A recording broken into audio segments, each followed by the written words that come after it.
What up?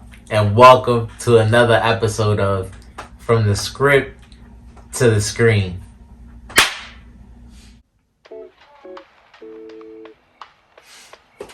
The Jujutsu Kaisen edition, episode 14 of season 2 is out now, covering chapters 107 to 109 of volume 13. And so as always, gotta give a shout out to the creator, JJK Akutami. And want to give a shout out to the studio, MAPPA. The animators did a great job this week of translating these panels. I thought the fight looked great, and just a fan of all the sequences this week overall. But, like I told you guys before, we got to take it back a little bit and jump back to chapter 102, back in volume 12, which actually showed the fight between Mei Mei and the smallpox curse. And so like you guys saw before, the curse used its domain expansion, which guarantees a hit, a theme that we saw during this episode. And so Mei Mei deducted that it incorporated 3 things, in which it would enclose her in a grave, then hit her with a tombstone, and then afflict the curse.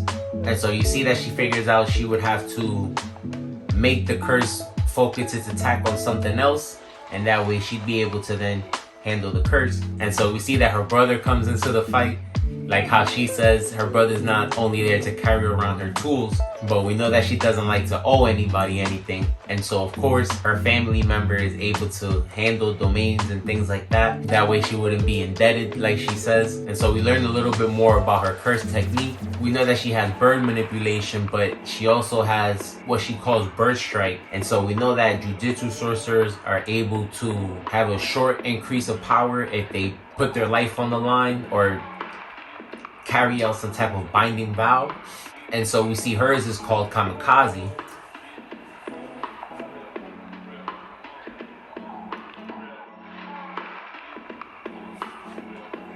Something I thought was dope seeing, because we see of course that since the crows put their life on the line for her, it increases their attack power, and so it's able to basically blow through the curse.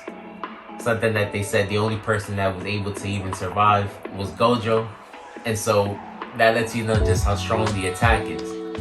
And so the rest of the episode features a curse that we haven't seen too much. They showed us him once with Geto, but he was on the back of volume 12. We know that the curses portrayed some type of element or just some type of nature with Hanami and Jogo. And so just from appearance alone, you see that this curse has some type of octopus appearance. But when we first see him, he looks young.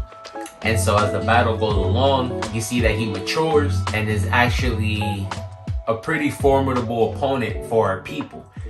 Old Man Zenin has a pretty cool curse technique, and where, long story short, it's some type of slowing down of time, or what he considers to be frames. They do a good job of explaining it in the show, so I don't have to get too deep into it, but he is just slowing down the frames. And so the person has a certain amount of time to decide or to determine what they want to do. And so I would assume that they aren't prepared for this. And so of course Zenin usually has the upper hand and he's able to do what he wants. They do mention that it also has some side effects or backlash as well. And so basically saying that he only has a predetermined path. And so of course if the person was to assume or deduct which way he would go, I'm pretty sure it would be a problem. Or if for whatever reason he had to try to adjust his movements, or like they say, abandon physics, it could also slow him down as well. So pretty cool curse technique. But again, we see that the curse has no real problem handling them. And something that I think is pretty crazy is that the curse speaks of Hanami and Jogo as being stronger than him. And so you see how easily Gojo was able to deal with them. Shows just how strong Gojo is. The difference in power is amazing, and you're seeing it. And one thing that I do like about the show, as far as the power system goes, is that it does stay pretty true to the law. And so, like we've been told before, if you use your domain expansion first or things of that sort, you are the person in control unless you have a stronger domain like Gojo. Like I said earlier, shout out to the animators.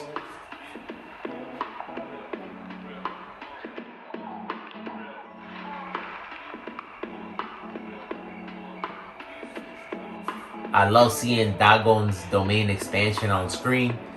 Again, like I said earlier, we know that he had some type of water element, and so we see here he transfers them to a beach. And so I thought the change of scene was crazy. Going from the train station now going to this bright, sunny area was cool. And you saw just how surprised the Jujutsu sorcerers were. You're not really knowing what to expect. But then you see that he unleashes a bunch of Shikigamis. And so of course, this being a domain expansion, it doesn't look good for them. You see that the curse definitely has the upper hand. And just the sheer force and volume of all these creatures is starting to wear them down. You see all of them take pretty big hits. And so things don't look too good. But of course, these guys are all pretty strong themselves. And you see that they're all holding out a little bit. But are starting to understand that they're going to have to push their limits a little bit. An iconic theme when it comes to anime. To be able to deal with this dude. But shout out to my boy, the main character of the show, Megumi. Like I told you guys before, comes in right at the nick of time.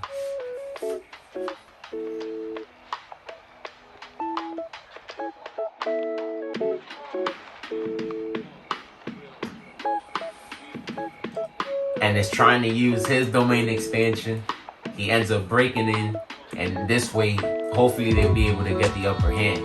Like I told you guys before, I'm a big fan of Megumi because of how smart he is when it comes to battle, and I'm a fan of his curse technique. The shadow technique gives him a bunch of things at his disposal, and it's just how he uses it. You see how as soon as he comes in, he's able to transfer a weapon to Maki. He's used the toads in the water so that the other sorcerers would be able to maneuver on water.